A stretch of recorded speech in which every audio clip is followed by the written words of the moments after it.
वो परछाई टेंट में नहीं चल रही थी बल्कि हवा में तैर रही थी। देव की डर के मारे चीख निकल गई और उस दानव ने अपने पंजों से उस टेंट को चीर दिया। अब वो फटे टेंट से साफ साफ दिख रहा था एक बेहद डरावना चेहरा जो शायद सड़गल गया था। लंबे लंबे बाल और उससे भी लंबे उसके पंजों के नाखून, उसके नोकीले दांत और गुस्से से लाल आंखें। वो कोई जानवर जैसा नहीं लग रहा था, पर ऐसा लग रहा था जैसे कोई एलियन हो। हम जैसे तैसे करके उस टेंट से बाहर भागे। हमें कुछ समझ नहीं आ रहा था कि आखिर हो क्या रहा है, पर हम भागते रहे। थोड़ी दूर पर हम एक अजीब रास्ते पर पहुंच गए। रास्ता बहुत पतला था और हम बार बार फिसल रहे थे। मुझे भागते हुए ऐसा महसूस हो रहा था जैसे कुछ नोकीला बार बार मेरे शरीर पर लग रहा है। लेकिन हम भागते रहे और कुछ ही देर बाद झाड़ियों के बीच जाकर गिर गए। उस वक्त तक सब शांत हो गया था और वहीं से हमें एक गांव दिख रहा था। हमें अपनी जान बचाने के लिए उस गांव तक पहुंचना था। तब मेरी नज़र देव की शर्ट पर गई। उससे खून बह रहा था। उसी तरीके से मेरा भी खून बह रहा था। हमारे शरीर पर सैकड़ों कट लगे हुए थे।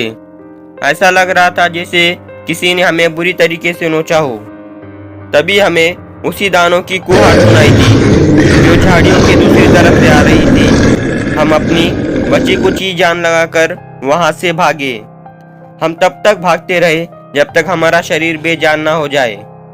हम दोनों बुरी तरीके से घायल हो चुके थे और हमारे दोस्त गिरदा की भी कोई खबर नहीं थी। तभी मुझे ऐसा महसूस हुआ कि कोई हमारी तरफ आ रहा है। मैंने देखा तो वो एक बकरी चराने वाला था। उसने हम दोनों की ऐसी हालत देख शोर मचाना शुरू कर दिया और कई गांव वाले वहां आकर जमा हो गए। उन्हें देखते ही मानो हम दोनों बेहोश हो गए। पूरी एक दिन बेहोशी की हालत में रहने के बाद हमें होश आया। हम दोनों के शरीर पर पट्टियां बंधी हुई थी। वो गांव के मुखिया का घर था। होश में आते ही हम दोनों ने उन्हें सब कुछ बता दिया। जब हमने उन्हें वो सब बताया जो हमारे साथ हुआ था तो वो थोड़ी देर के लिए शांत हो गए। थोड़ी देर बाद उन्होंने बताया कि हमारा बचना किसी जादू से कम नहीं था, क्योंकि उस पहाड़ में कई काले तंत्र करने वाले तांत्रिक वास करते थे। पर कई साल पहले एक आदमी वहां उनको काबू करके उनकी शक्तियां पाने गया था। उस आदमी ने उन शक्तियों को पाने के लिए कई जानवरों और इंसानों की बलि भी दी। फिर उन्हीं पहाड़ों में कई गायब हो गया। लेकिन वहां के लोग अभी भी मानते हैं कि वो आदमी आज भी उन पहाड़ों में काली शक्तियों की मदद से जिंदा है और उन्हीं पहाड़ों में अपने अगले शिकार का इंतजार कर रहा है। मुखिया ने बताया कि गांव की एक लड़की खेलते खेलते गलती से उस पहाड़ पर चली गई थी और फिर वो कभी नहीं लौटी। माना जाता है कि उस आदमी की आत्मा ने उस लड़की की बलि दे दी, पर आज भी अगर कोई वहां जाता है तो उसके साथ भी वही होता है। उस मुखिया की बात सुनकर हमारा दिल दहल गया।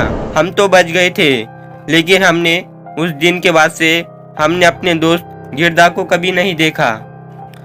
उसका सदमा आज भी हमें सताता है। मैं अब कभी अनजान पहाड़ों में घूमने नहीं जाता और खुद से ऐसा रास्ता कभी नहीं पकड़ता जिसके बारे में मुझे पहले से पता ना हो।